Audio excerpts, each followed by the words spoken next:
Apologists for Bidenomics have hung their hat above all on his allegedly amazing job numbers. Yet, on the ground, Americans cannot see it. They report that jobs are hard to find. Quit rates are an abysmal 2.1%, meaning people are afraid to quit their job because they don't think they can find another one. The labor force still has not recovered pre-pandemic levels years after the last Californian jogger took their mask off. So who's right, Joe Biden's statistics or the American people? My colleague E.J. Antoni dug into the numbers. He concludes that the true unemployment rate is not 3.9%. It's actually between 6.5% and nearly 8%. That would be a typical recession level. In the 1991 recession, unemployment topped at 7.5%. In the dot-com recession, never passed 6.3%. Outside COVID, only the 2008 crisis was worse, with today's number comparable to early 2008 on the eve of that crash. So how does Joe Biden get to 3.9? The first thing to remember is the unemployment rate does not count people who are jobless. It only counts people who are actively looking for work. So if they're living in mom's basement playing Assassin's Creed or sleeping on Skid Row, they are not unemployed. They are, quote, out of the labor force. Statistically, they may as well be retired. So when you tally up these people, it turns out millions of Americans don't have jobs, but they don't show up in the numbers. To understand why, during lockdowns, over 17 million people were forced into unemployment. Another 8 million people immediately left the labor force voluntarily.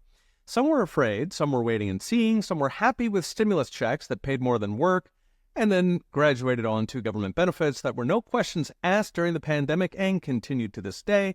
Others simply retired early, downsizing their lifestyle to limp along to Social Security. So 25 million people, of whom only 17 show up in the numbers. As the economy reopened, millions of those people did return to work, but many never did, meaning they're still not counted 5 years later.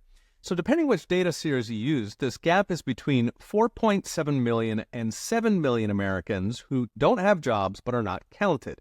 If you add that to the official tally of 6 million unemployed, you go from Bidenomics miracle straight to recession level of jobs, despite spending nearly $2 trillion in deficits per year.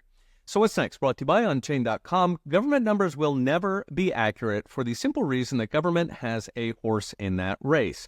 It is the judge in its own case. Happily, there is another metric, real wages. If jobs are in fact plentiful, then employers have to pay more. If, on the other hand, a man can't find decent work, they will not. So on that metric, EJ hit the nail on the head. Since Biden was installed, after inflation, wages have been falling at almost 2% per year.